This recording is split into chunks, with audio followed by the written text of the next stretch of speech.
السلام عليكم ورحمة الله وبركاته.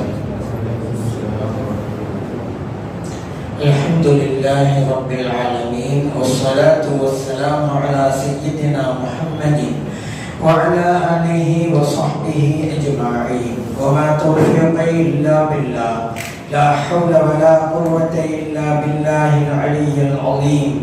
سبحانك لا علم لنا إلا ما علمتنا إنك أنت العليم الحكيم. கண்ணியத்துக்குரிய பெரியோர்களே, அன்பார்ந்த சகோதரர்களே, உலகத்திலே வாழுகின்ற முஸ்லிம்கள் அனைவரும் 4 மதுஹபுகளில் ஏதாவது ஒரு மதுஹபை பின்பற்றிக் கொண்டிருக்கிறார்கள். ஷாஃபிஈ மதுஹப், ஹனஃபி மதுஹப், மாலிகி மதுஹப், ஹம்பலி மதுஹப். எந்த ஒரு நாட்டிற்கு சென்றாலும் எந்த பகுதிக்கு சென்றாலும் முஸ்லிம்கள் இந்த 4ல் ஏதாவது ஒரு மதுஹபை பின்பற்றி கொண்டிருப்பார்கள். இன்னொரு விஷயத்தையும் நாம் அறிந்து கொண்டால் நல்லது. இஸ்லாத்தினுடைய சட்டங்களின் அடிப்படைகள் 4 உண்டு. ஒன்று குர்ஆன், இன்னொன்று ஹதீஸ், இன்னொன்று இஜ்மா, இன்னொன்று கியாஸ். 4.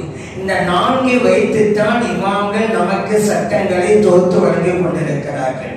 முதலாவதாக குர்ஆனை பின்பற்ற வேண்டும். இறைவன் குர்ஆனிலே யா அய்யுஹல்லதீன ஆமனு அத்தீஉல்லாஹ், அல்லாஹ்வுக்கு நீங்கள் வழிபட்டு நடங்கள் என்று சொல்லி காட்டுகிறான். குர்ஆனை பின்பற்ற வேண்டும். அதே போல ஹதீஸையும் பின்பற்றி நடக்க வேண்டும். வ அத்தீஉர் ரசூல் என்று இறைவன் சொன்னான். இறைத்தூதர் ஸல்லல்லாஹு அலைஹி வஸல்லம் அவர்களையும் நீங்கள் பின்பற்ற வேண்டும் என்று அந்த குர்ஆன் ஹதீஸ் தெரிந்து கொண்டோம். அதே போன்றுதான் இஜ்மா, கியாஸ். இந்த 4ஐயும் உள்ளடக்கி இறைவன் ஒரு வசனத்தில் சொல்லி காட்டுகிறான். யா அய்யுஹல்லதீன ஆமனு, இது நம்பிக்கையாளர்களே, அத்தீஉல்லாஹ், அல்லாஹ்வுக்கு வழிபட்டு நடங்கள், குர்ஆனை பின்பற்றுங்கள் என்று அர்த்தம். அடுத்ததாக சொன்னான் வ அத்தீஉர் ரசூல், இறைத்தூதர் ஸல்லல்லாஹு அலைஹி வஸல்லம் அவர்களுக்கு வழிபட்டு நடங்கள், ஹதீஸை பின்பற்றுங்கள் என்பது பொருளாகும். மூன்றாவதாக இறைவன் சொன்னான் வ உலில் அம்ரி மின்கும், உங்களில் கல்வி ஞானம் பெற்றவர்களையும் நீங்கள் பின்பற்றி நடங்கள். அதுதான் இஜ்மா. இஜ்மா என்றால் ஒரு காலத்தில் வாழுகின்ற உலமா பெருமக்கள் எல்லாம் ஒரு விஷயத்தில் ஏகோபித்த ஒரு கருத்தை சொல்வது. அது சஹாபா பெருமக்கள் காலமாக இருந்தாலும் சரிதான். நபி ஸல்லல்லாஹு அலைஹி வஸல்லம் அவர்கள் இல்லாத, அவருடைய காலத்திலே இல்லாத ஏதோ ஒரு சப்ஜெக்ட், புதிய விவரம் சஹாபா பெருமக்களுக்கு மத்தியிலே ஏற்பட்டால் இதுதான் இதற்குண்டான தீர்வு என்று சஹாபா பெருமக்கள் அத்தனை பேரும் முடிவெடுத்து விட்டால் அதற்கு பெயர் தான் இஜ்மா. காரணம், அத்தனை பேரும் ஏகோபித்த ஒரு கருத்திலே இருக்கிறார்கள் என்பதாகும். இறைவன் உலில் அம்ரி மின்கும், உங்களில் கல்வி ஞானம் உள்ளவர்களையும் பின்பற்றி நடங்கள் என்பதுதான் இஜ்மா, ஏகோபித்த கருத்தை பின்பற்றி நடப்பது. அதற்கு பிறகு இறைவன் அந்த வசனத்திலே தொடராக சொல்லி காட்டுகிறான். ஃபஇன் தனாஸஅதும் ஃபீ ஷைஇன் ஃபருத்தூஹு இலல்லாஹி வர் ரசூல். ஒரு விஷயத்திலே உங்களுக்கு கருத்து வேறுபாடு ஏற்பட்டு விட்டால், குர்ஆனிலும் அதற்குண்டான தீர்வு நமக்கு தெளிவாக தெரியவில்லை, ஹதீஸிலும் தெளிவாக நமக்கு தெரியவில்லை, இஜ்மாவிலும் தெளிவாக நமக்கு தெரியவில்லை என்றால் அதற்கு எப்படி நீங்கள் தீர்வு காண்பது? கருத்து வேறுபாடு வந்துவிட்டது. இப்பொழுது இறைவன் சொன்னால் நீங்கள் குர்ஆனின் பக்கமும் திரும்பி விடுங்கள், ஹதீஸின் பக்கமும் திரும்பி விடுங்கள். அப்படியானால் குர்ஆனையும் ஹதீஸையும் மையமாக வைத்துக் கொண்டு இந்த பிரச்சனைக்கு நீங்கள் தீர்வு காணுங்கள். அதுதான் கியாஸ். கியாஸ் என்றால் என்ன?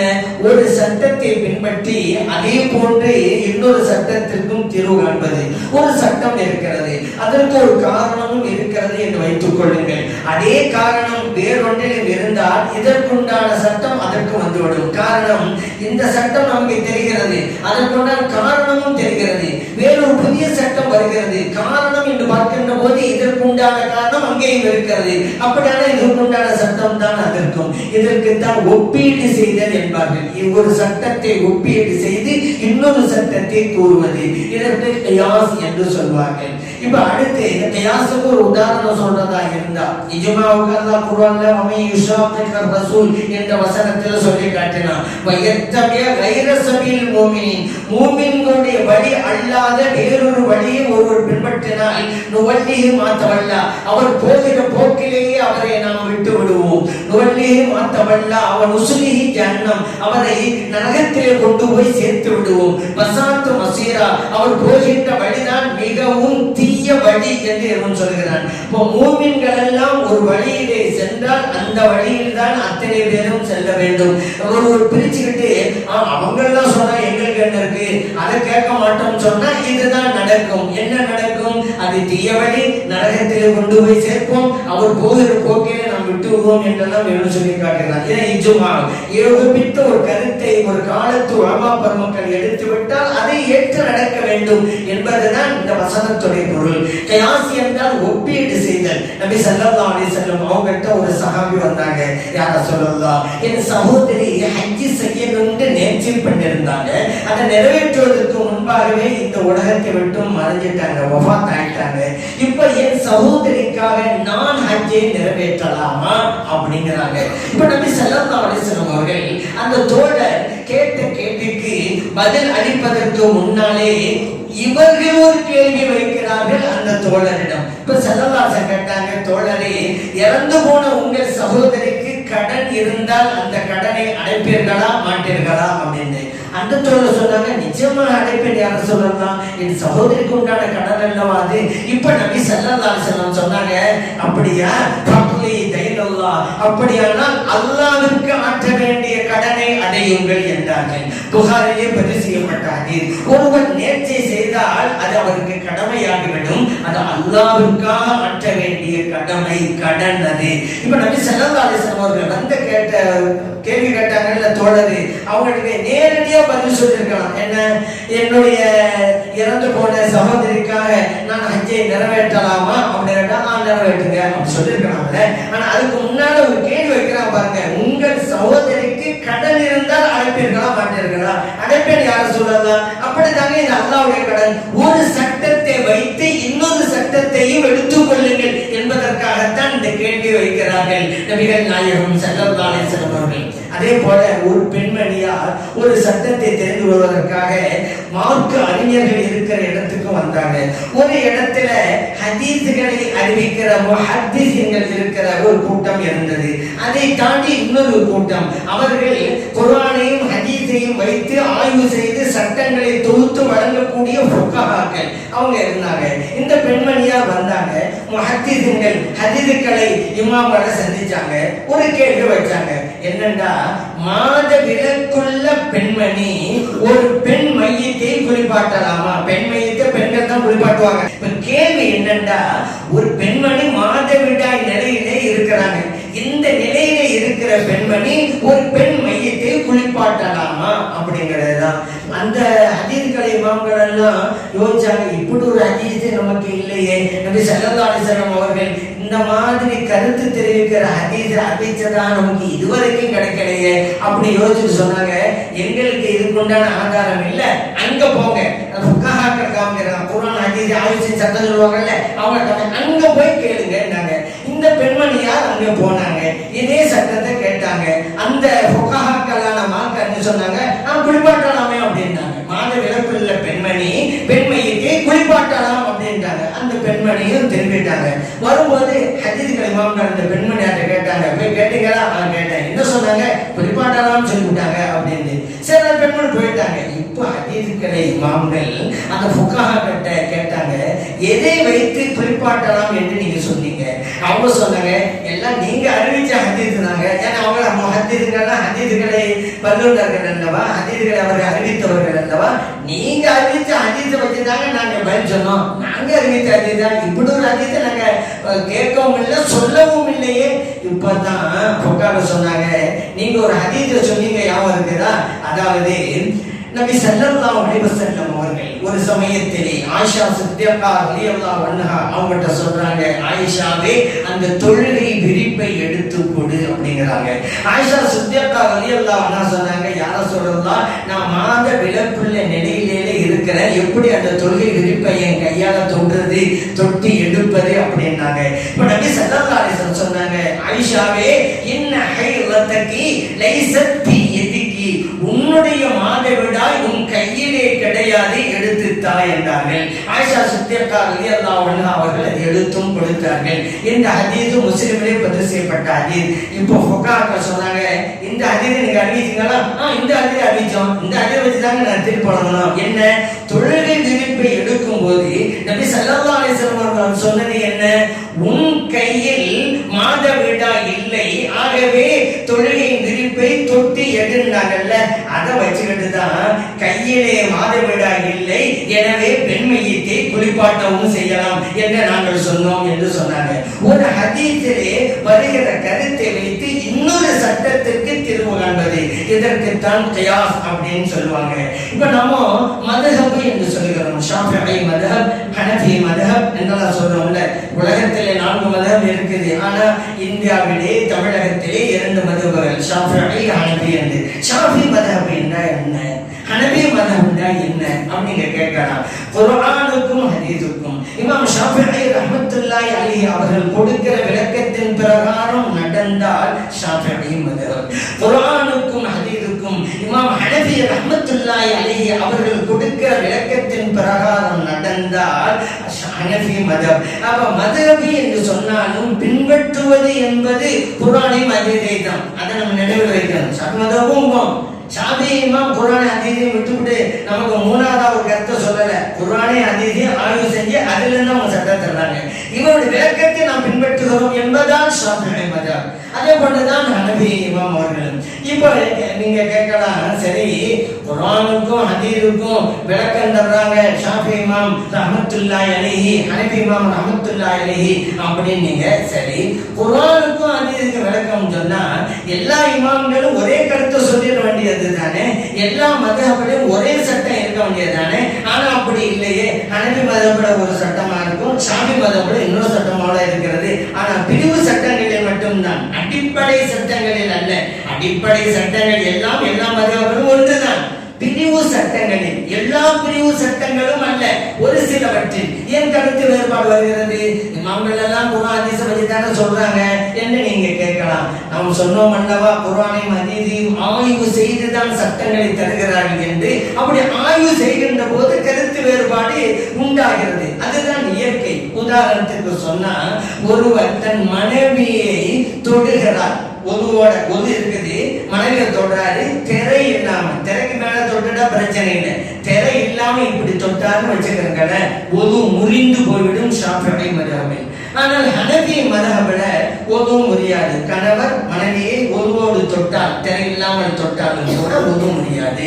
யாரு நீங்க ஹனஃபி மதுஹப், ஷாஃபிஈ மதுஹப் எல்லாம் குர்ஆன் ஹதீஸ்ல இருந்தாலும் சட்டத்தை தர்றாங்க.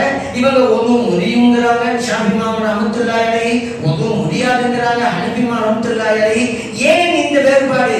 2 இமாம்களும் குர்ஆன் ஹதீஸை ஆய்வு பண்ணி தானே சொன்னாங்க என்று நீங்க கேட்கலாம். அதே ஆய்வு தான் இந்த கருத்து வேறுபாட்டுக்கு காரணம். ஏன் தெரியுமா? ஒது முறியும் முறியாதுங்கிறது ஒரு வசனம் தான். இறைவன் குர்ஆனில என்னென்ன காரியங்களை செய்தால் ஒது முறியும் என்பதை பட்டியல் போட்டு சொல்கின்ற போது, அவுலா மஸ்துமுன் நிசா, உங்கள் துணைவியரை நீங்கள் தொட்டு விட்டார் என்றும் சொல்லி காட்டலாம். குர்ஆனிலே இறைவன் சொன்னது லாமஸ என்றால் தொடுதல், அன்னிசா என்றால் துணைவியர்கள். உங்கள் துணைவியரை நீங்கள் தொட்டாலும் ஒது முறிந்து போய்விடும் என்று இறைவன் சொல்லி காட்டுகிறார். இதுல ஷாஃபிஈ இமாம் ரஹ்மத்துல்லாஹி அலைஹி சொல்றாங்க, இறைவன் லாமஸ்ங்கிற வார்த்தையை யூஸ் பண்றான். லாமஸ்ங்கிற வார்த்தை என்ன அர்த்தம்? அரபி மொழியில மஸ்ஸ தொடுதல்னு அர்த்தம். எனவே இறைவன் சொன்னதை அப்படியே நான் ஃபாலோ பண்ணி சொல்றேன். துணைவியரை தொட்டால் ஒது முறிந்து விடும் என்று இறைவன் சொன்னான் அல்லவா, அதை அப்படியே பின்பற்றி நான் இந்த சட்டத்தை வளர்த்தேன் அப்படின்ட்டாங்க. ஹனஃபி இமாம் ரஹ்மத்துல்லாஹி அலைஹி சொல்றாங்க, தொடுதல்ங்கிறது இருக்குதுங்க, தொடுதல்னா வெறுமனே கையால் இப்படி தொடுதல் என்பது அர்த்தம் அல்ல.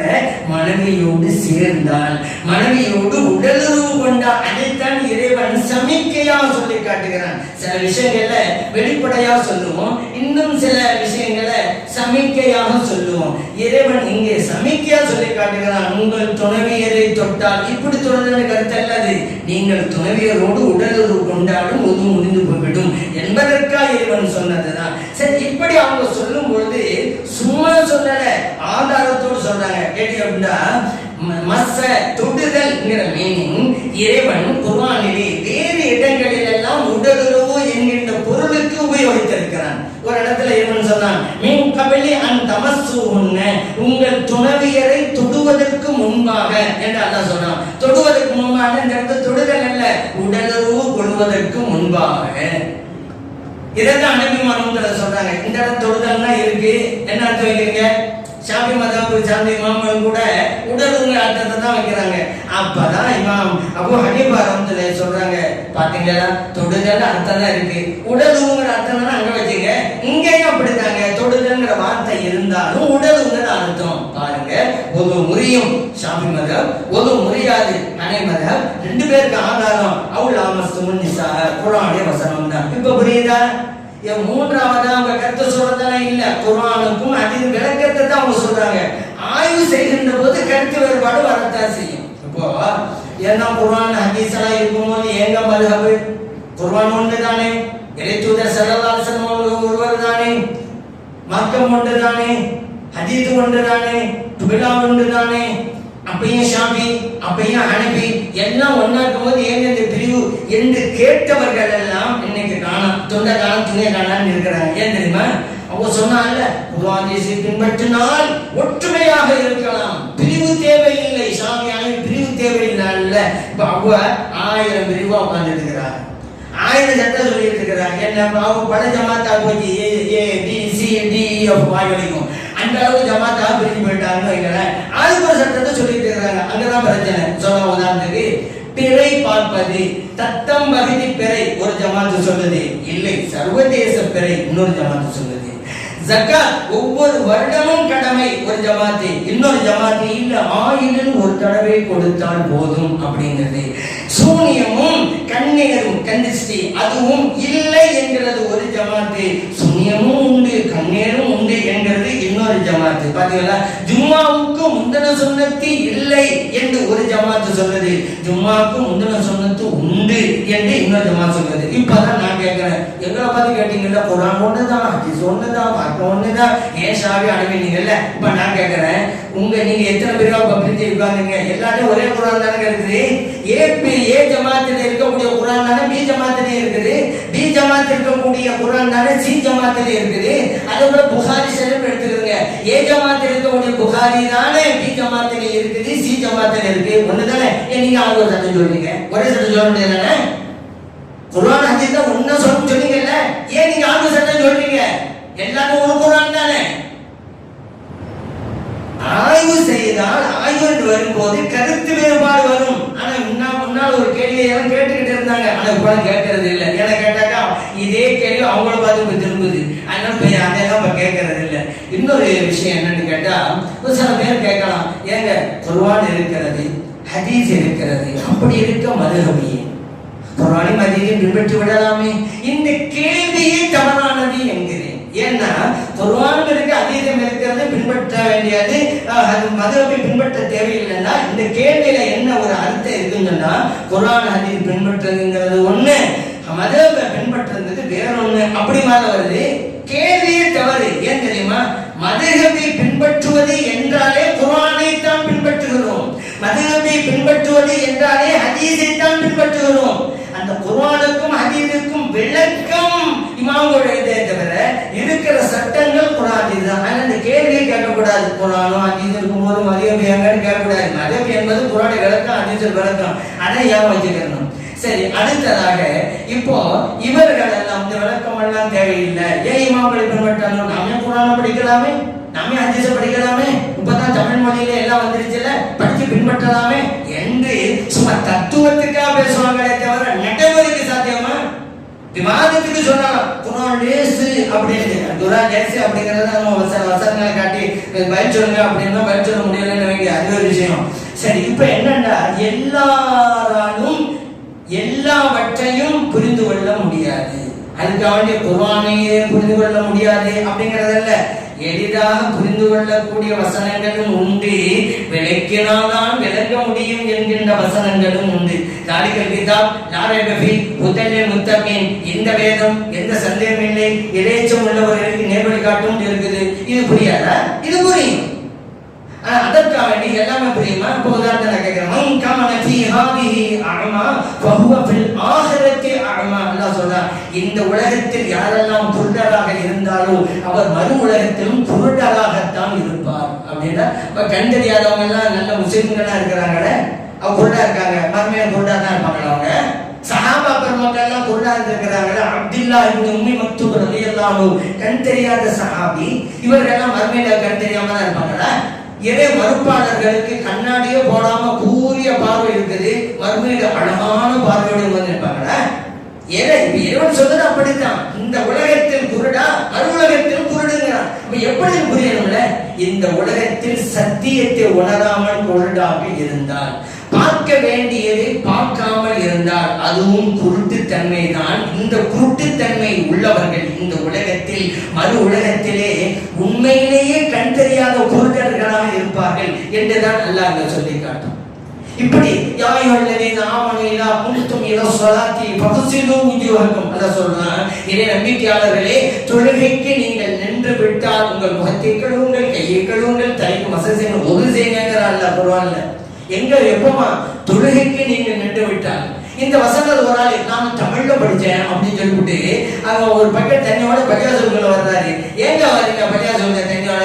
அல்லாஹ் குர்ஆன்ல தொழுகைக்கு நின்றுட்டா தானே ஒது செய்ய சொல்றான், அதனாலதான் வர்றான்டாரு. பள்ளியாசல தனியா பெருமை இப்படி இருந்தா, அங்கே தொழுகைக்கு நின்றால் என்ன பொருள்? தொழுகைக்கு நிற்க ஆயத்தமானார். அதான் விவரம் தெரிஞ்சவன்ட்ட கேட்கணும், நானே படிச்சுட்டு போக கூடாது. உறுதி வருகிற வரைக்கும் அல்லாஹ்வை தொழு, வணங்கு. ஒரு ஆள் சொன்னாரு படிச்சு எனக்கு இப்ப உறுதி எல்லாம் வந்துருச்சு, அதனால எங்க வணங்க தேவையில்லைங்கிறாரு. ஏன்னா அல்லாஹ் குர்ஆன்ல உறுதி வர வரைக்கும் வணங்க சொல்றான், எனக்கு உறுதி எல்லாம் வந்துருச்சுங்க அப்படின்ட்டாரு. அதான் அர்த்தவங்க எகைன் என்றால் மௌத்து வருகின்ற வரைக்கும் நீ இறைவனை தொழு. இதெல்லாம் எப்படி தெரிந்து கொள்வது?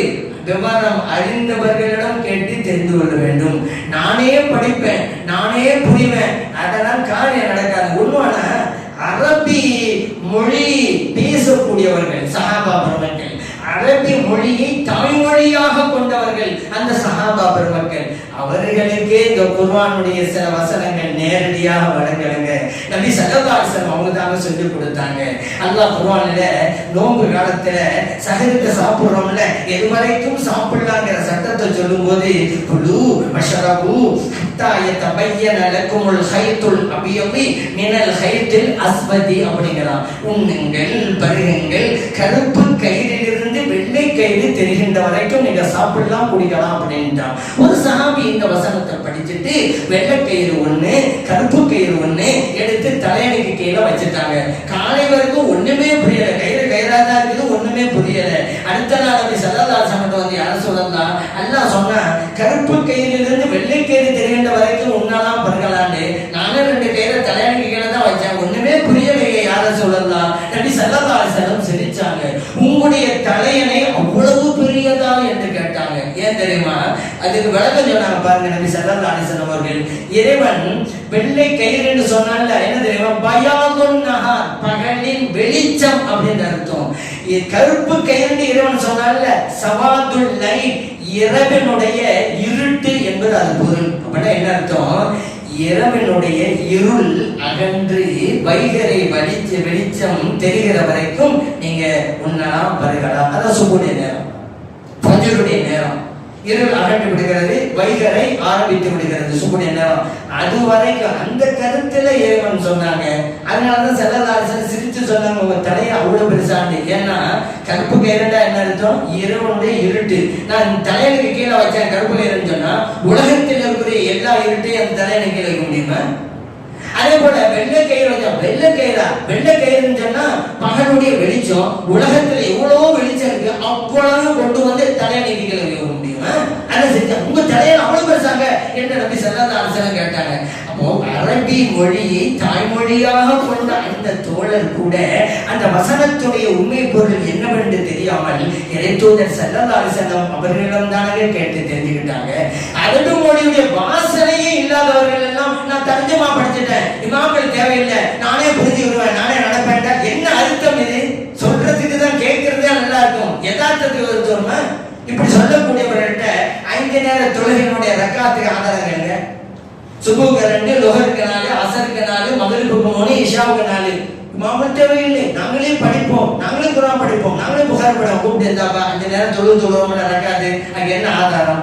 எந்த குர்ஆன்ல எப்படி படிச்ச, புகாரில எப்படி படிச்ச நீ தெரிஞ்சுக்கிட்ட? கேளுங்க, பதில் சொல்ல தெரியாது, சொல்றதுதான். 5 நேர தொழுகை ரக்காத்துக்கு ஆதாரம் என்னன்னு தெரியல. இவர் படித்தா தெரிஞ்சு கொண்டாங்க ரக்காத்தனா, மத்தவங்க சொல்லித்தாங்க. அப்ப மற்ற விஷயங்கள் எல்லாம் அதனால நாம் கூட அரபிமொழி தெரிஞ்சவங்க அப்படின்னு சொன்னா, நான் கேட்கிறேன், குர்ஆனை படிச்சு எல்லாரும் புரியும் சொன்னா எழுத்துதர் ஸல்லல்லாஹு அலைஹி வஸல்லம் ஏன் வரணும்? ஏன் ரசூலா வரணும்? குர்ஆன் வேதத்தை மட்டும் கொடுத்துட்டு படிங்க புரிங்க அமல் செய்யுங்க நல்லா சொல்லிருக்கலாமே.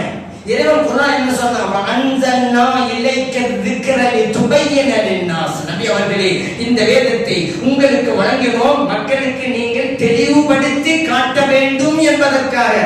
குர்ஆனை படிச்சு எல்லாரும் புரிய முடியும் சொன்னா இறைத்தூதர் தேவையில்லை. இது இறைவன் சொல்றான், உங்களுக்கு குர்ஆனை தந்தல, இதை நீங்கள் மக்களுக்கு விளக்கி காட்ட வேண்டும். ரசூலம் மின்ஹும் யத்லு அலைஹிம் ஆயாத்திஹி வ யுஸக்கீஹிம் வ யுஅல்லிமுஹுல் கிதாப வல் ஹிக்மா. அல்லாஹ் சொல்றான், இறைத்தூதர் அனுப்பி வச்சலையே மக்களுடைய உள்ளங்களை தூய்மைப்படுத்த வேண்டும், இந்த வேதத்தை கற்றுக் கொடுக்க வேண்டும். ரசூல் வந்ததே அதுக்கு தானங்க. இப்ப நானே படிப்பேன் நானே போய்வேண்டா, அதெல்லாம் சாத்தியம் கிடையாது. அதனால மற்றொரு விளக்கம் தேவை. அல்லாஹ் குர்ஆன்ல சொல்றான், ஃபஸ்அலு அஹ்ல ذிக்ரி இன் குன்தும் லா தஅலமூன். உங்களுக்கு தெரியலையா, தெரிஞ்சவங்கள்ட்ட கேட்டு தெரிஞ்சுக்கிறீங்க என்று அல்லாஹ் சொல்றான். எவ்வளவு அழகான வார்த்தை பாத்தீங்களா? உங்களுக்கு தெரியலையா, குர்ஆனை படிங்க தெரிஞ்சுக்கிறீங்க. உங்களுக்கு தெரியலையா, ஹதீஸை படிங்க தெரிஞ்சுக்கிறீங்க என்று இறைவன் சொல்லுங்க. படைத்த இறைவனுக்கு தெரியாதா தன் அடியார்களுடைய நிலை என்னவென்று? தன்னுடைய அடியார்கள் எந்த நிலையில் இருக்காங்க படைத்த ரப்புக்கு தெரியும்ல. அந்த ரப்பு சொல்றான், தெரியலையா, தெரிஞ்சவங்க கேட்டு தெரிஞ்சுக்க. அதுதான் நமக்கு தொழுகையா, நோன்பா, ஜகாத்தா, திருமணமா, வியாபாரமா, இந்த சட்டங்கள் தெரியல. நாமெல்லாம் உட்கார்ந்து குர்ஆன் ஹதீஸ் படிச்சு புரியணும்னு சொன்னா பல வருடங்களா ஹஜ்ஜில வச்சுக்கிறீங்களே. ஒரு நாள் ஹஜ்ஜுக்கு போறாரு, யார்ட்டும் கேட்க கூடாது. குர்ஆன் இருக்குதுல, புகாரி இருக்குதுல, ரெண்டையும் படிச்சு விட்டு ஹஜ்ஜுக்கு போ, யார்ட்டையும் கேட்க கூடாது. ஹஜ்ஜோட சட்டமெல்லாம் ஏன் குர்ஆன் இருந்தா போதும், மத்தவங்க தேவையில்லைங்கல்ல அப்படின்னு சொன்னா 10 வருஷம் ஆனாலும் ஹஜ்ஜுக்கு போக மாட்டாரு. இது எப்ப படிச்சு எந்த சட்டத்தை முடிஞ்சு ஹஜ்ஜுக்கு போறது? மத்தவங்க சொல்லிதான் கேட்கணும். இறைவன் அதனாலதான் சொல்றான், தெரியலன்னாலும் தெரிஞ்சவங்ககிட்ட கேட்டு தெரிஞ்சுக்கிறீங்க. இப்போ இன்னொரு கேள்வி வருது, இறைவன் ஒரே அமைப்பா வச்சிருக்கான் தானே? ஷாஃபில கூட ஹனபில கூட அந்த கருத்து வேறுபாடு வருதுல, பிரிவு சட்டங்கள்ல அப்படிலாம் இல்லாம இந்த இஸ்லாத்துல ஒரே மாதிரியே இருந்திருந்தாமே கேட்கறது நல்லா இருக்கு, இருந்ததா நல்லதுதான். ஆனா இறைவன் அப்படி இருக்க விரும்பலையே, அதான் பிரச்சனை. இறைவன் இந்த மாதிரி கருத்து வேறுபாடு வர வேண்டும் என்று விரும்புகிறான். இந்த வேதத்தை ஆய்வு செய்ய வேண்டும் என்று விரும்புகிறான். நான் உனக்கு தந்த அறிவை வைத்துக் கொண்டு எதையோ ஆய்வு செய்கிறாய், என் வேதத்தை ஆய்வு செய். அந்த வேதத்தை ஆய்வு செய்கின்ற போதுதான் கருத்து வேறுபாடு வருவது இறைவன் விரும்பியது. உதாரணம் சொல்லவா, இந்த தலாக்கு கொடுக்கப்பட்ட பெண்மணி எட்டா இருக்கணும், 3 மாதவிடாய் காலங்கள் ஹனபி மதப்பட, 3 தூய்மை காலங்கள் ஷாஃபி மதப்பட. ஏங்க இப்ப நீங்களே கேட்கலாம், ஏங்க குர்ஆனுக்கு ஒன்னா தானே இருக்கு, ஏன் ஷாஃபி மாம் இப்படி ஹனபி மாம் இப்படி? என்ன தெரியுமா காரணம்? இறைவன் குர்ஆனில தலாக் கொடுக்கப்பட்ட பெண்களுக்கு இத்தா என்னன்னு சொல்றான். வல் முதல்லகாத்து யதரப்பஸ்ன பிஅன்ஃபுஸிஹின்ன ஸலாஸத குரூங்கிறான். தலாக் கொடுக்கப்பட்ட பெண்மணிகள் 3 குரூ காலங்கள் இத்தா இருக்க வேண்டும். குரூங்கிற வார்த்தை யூஸ் பண்ணிட்டாங்க, அரபி மொழியில இருக்கு. அது எங்க தெரியணும்? டிக்ஷனரியை தான் பார்க்கணும். டிக்ஷனரிய குரூங்கிற வார்த்தை என்ன அர்த்தம்னு பார்த்தா 2 அர்த்தம் போட்டு வச்சிருக்கு. என்ன? தூய்மை, மாதவிடாய், 2 அர்த்தம்.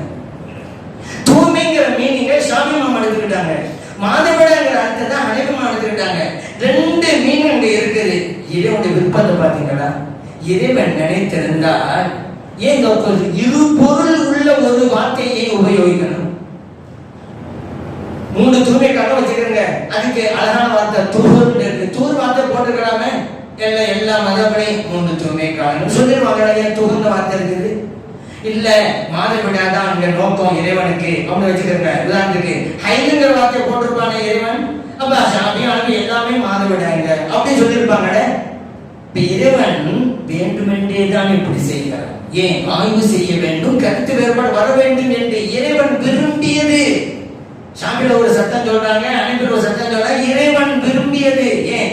அந்த கருத்து வேறுபாடே வரக்கூடாது என்றால் இரு பொருள் உள்ள வார்த்தையை உபயோகிக்காமல் ஒரு அர்த்தத்தை தருகிற வார்த்தையை இறைவன் போட்டிருப்பான். எவ்வளவு தெரியுமா தெரியாதா? அரபு மொழியில பொருங்கிற வார்த்தைக்கு ரெண்டு அர்த்தம் இருக்கு, தெரியாதா இறைவனுக்கு? நம்ம ரெண்டு அர்த்தம் உள்ள வார்த்தை போட்டாக்கா ஒவ்வொரு ஆளும் ஒவ்வொரு அர்த்தத்தை எடுத்துட்டு வருவாங்களே, தெரியாதா இறைவனுக்கு? தெரிந்துதான் போடுகிறான். இப்ப புரியுதா? ஆய்வு என்பது இறைவன் விரும்பியது. அதனால சரிங்க, ஷாஃபி மதப்புங்கிறோம், ஹனபி மதப்பு அப்படின்னு சொல்றோம் அல்லவா? ஒரு மதப்பு ஒரு சட்டம், சில விஷயங்கள் தான் நினைக்கிறேன். அடிப்படை சட்டங்கள் எல்லாம் ஒண்ணுதான், பிரிவு சட்டங்கள் ஒரு சில தான். இதுல எது சரி? உதாரணத்துக்கு ஒதுவோடு இருக்கும் போது மனைவியை தொட்டால் தேவையில்லாமல் ஒது முறியும். ஷாஃபி மதம் ஒது முடியாத அனுமதி. ரெண்டில் எது சரி நமக்கு தெரியாது, மறுமையில தான் தெரியும். சரி, ரெண்டுல ஒண்ணு சரிண்டா இன்னொன்று பிழைதானே. ஒது முறியுங்கிற சட்டம் சரிண்டா ஒது முறியாத சட்டம் பிழை. ஒது முறியாதுங்கிற சட்டம் சரி என்றால் ஒது முறியும் அப்படிங்கிற சட்டம் பிழை. ஒன்று சரி என்றால் இன்னொன்று பிழை அப்படின்னு நீங்க கேட்கலாம். இல்லை இல்லை, இரண்டுமே சரி. என்னங்க இது? ரெண்டுமே சரிதான். அப்படி ஸல்லல்லாஹு சஹாபாக்கள் சொன்னாங்க. ஒரு தடவை பனு குறைலாங்கிற சமூகம் இருக்கிற இடத்துக்கு அனுப்பி வைக்கிறாங்க. சொன்னாங்க, லா யுஸல்லியன்ன அஹதுன் அல் அஸ்ர இல்லா ஃபி பனி குறைலா. நீங்க பனு குறைலா சமூக மக்கள் இருக்கிறாங்க, அங்க போய் தான் அசர தொழுவணும்னு அனுப்பி வச்சிருக்காங்க. சஹாபாக்கள் போயிட்டே இருக்கிறாங்க. போற வழியிலேயே அசர் நேரம் வந்துச்சு. சஹாபாக்கள் சில பேர் சொன்னாங்க, இந்த அசர் நேரம் வர்றதுக்குள்ள அங்க போய் சேர்ந்துருங்கிற கருத்துல தான் சொன்னாங்க. நமக்கு அந்த மாதிரி போக முடியல, இப்ப அசர் விட்டு வந்துருச்சு, இங்கேயே தொழுதுருவோம் அப்படின்னு சொல்றாங்க. ஆனா இன்னும் சில சஹாபாக்கள் மக்கள் எந்த நோக்கம் அதெல்லாம் இப்ப வேணாம். ஸல்லல்லாஹு சொன்னது என்ன? பனு குறைலா இடத்துக்கு போய் தான் அசர தொழுவணும். இப்ப நேரம் வந்தாலும் சரிதான், நாங்க அங்க போய் தான் தொழுவோம். அப்படி செஞ்சாங்க. இப்போ சொன்ன வாசகம் ஒன்று என்ன? பனு குறைலா சமம் இருக்கிற இடத்திற்கு சென்றுதான் அசர தொழ வேண்டும். வாசகம் ஒன்று, புரிந்து கொள்ளுதல் ரெண்டு. இந்த நோக்கத்தை சொன்னாங்க, அங்க தொழுதாங்க. இல்ல இல்ல அங்கதான் தொழுவாங்க. ரெண்டு வகையா புரிஞ்சாங்கல்ல. எங்க ஸல்லல்லாஹு சந்திக்கும் போது நடந்ததை சொல்றாங்க. யார சொல்லலாம்? இப்படி ஒரு நிலை ஏற்பட்டது, ரெண்டு வகையாவும் செஞ்சோம் அப்படின்னாங்க. நபி ஸல்லல்லாஹு அலைஹி வஸல்லம் அவர்கள் சொன்னாங்க, நீங்க இருவர் செய்ததும் சரி அப்படின்னாங்க. புகாரில் பதிவு செய்யப்பட்டாது. வாசகம் ஒன்று, புரிந்து கொள்ளுதல் ரெண்டு. இப்போ நம்ம நினைக்க கூடாது ஒன்று சரி என்றால் இன்னொன்று பிழை, அப்படி நினைக்க தேவையில்லை. நபி ஸல்லல்லாஹு அலைஹி வஸல்லம் அவங்க ரெண்டு வகையா புரிஞ்சாங்கல்ல. இவர்கள் புரிந்தது சரி, அவர்கள் புரிந்ததுதான் சரியில்லை சொன்னாங்களா? இல்ல, ரெண்டு சரிங்கிறாங்க. அப்படித்தாங்க ஒரு குர்ஆன் வசனத்தை ஆவிசர் சத்தம் சொல்லும்போது ஷாஃபி இமாம் சொன்னதும் சரிதான் இறைவனிடத்தில், ஹனபி இமாம் சொன்னதும் சரிதான் இறைவனிடத்தில். ஏன் ஆய்வு? இந்த ஹதீஸ் புகாரில இப்போ பேரிஸுக்கு போகணும்னு வச்சுக்கோங்க. பேரிஸுக்கு போகணும், ஒரு ஆளு புளியந்தோப்பு வழியா போறாரு, இன்னொரு பிரசவம் வழியா போறாரு. ரெண்டு ஒண்ணு கொண்டு முரண்தான். புளியந்தோப்பு என்பதும் பிரசவம் ஒன்றல்ல. இந்த பாதை வேறு, அந்த பாதை வேறு. ஆனால் ரெண்டுமே சரி என்போம். ஏன்? எங்க போகணும்? பேரிஸுக்கு. இந்த வழியா போனவரும் பேரிஸு தான் போறாரு, பிரசவ வழியா போனவரும் பேரிஸா போறாரு. பாதை இரண்டு, இலக்கு ஒன்று. அங்க போய் சேர்றது. அப்படி எப்படி சரியில்லை அப்படிங்க? அந்த ரூட்டு சரி, இந்த ரூட்டு தப்புன்னு சொல்லிக்கல. ரெண்டு பேருமே சரியான இடத்துல தான் போய் சேர்றாங்க. அந்த மாதிரி தான் நபி ஸல்லல்லாஹு அலைஹி சொன்னாங்க. இரண்டு வகை கருத்துக்களை கொண்ட சஹாபா பெருமக்கள் ரெண்டு பேரும் சரியில்லைங்க. அப்ப ஷாஃபி ஹனபி இருக்கும் கூடும் கூட சில விஷயங்கள் வரும். ரெண்டுமே சரிதான் என்னோடத்திலே. காரணம் அவங்க சொந்தமாக சுயநலத்திற்காக சொல்லல, குர்ஆனை ஆய்வு பண்ணி தான் சொல்லி காட்டுறாங்க. அத்தகைய மதுஹபிலே காலமெல்லாம் எல்லாம் அல்ல இறைவன் நம்மையும் நமது பிள்ளைகளையும் குடும்பத்தினர்களையும் நிலைத்திருக்க செய்வானாக. ஆமீன். அல்ஹம்துலில்லாஹி ரப்பில்